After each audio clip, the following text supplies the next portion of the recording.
Hi friends, welcome back to our channel. இன்றைக்கி ரமதானோட டே 1 இஃப்தாருக்கு என்னென்ன ஸ்நாக்ஸ்லாம் செஞ்சுருக்கோம் அப்படின்னு தான் பார்க்க போகிறோம். இப்போ ஒன்று ஒன்றா பார்க்கலாம் வாங்க. எந்த ஸ்நாக்ஸை செஞ்சு வச்சாலும் டெய்லி நோன்பு திறக்கிறதுக்கு எங்களுக்கு வந்து கடல் பாசி அவசியம் செஞ்சுருவோம்.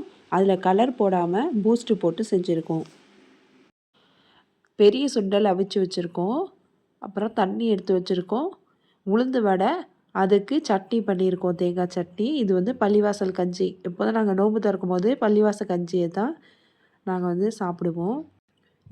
பள்ளிவாசல் கஞ்சியில் இந்த மாதிரி கடலையை போட்டு சாப்பிடும் போது டேஸ்ட்டாக இருக்கும், நல்ல ஃபில்லிங்காகவும் இருக்கும்.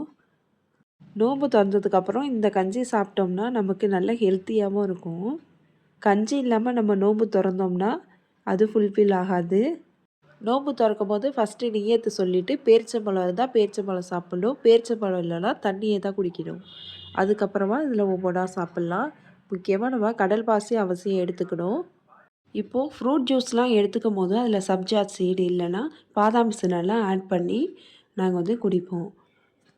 இப்போது எங்களுக்கு கோல்டாக இருக்கிறதுனால நாங்கள் ஜூஸ் எதுவுமே செய்யலை.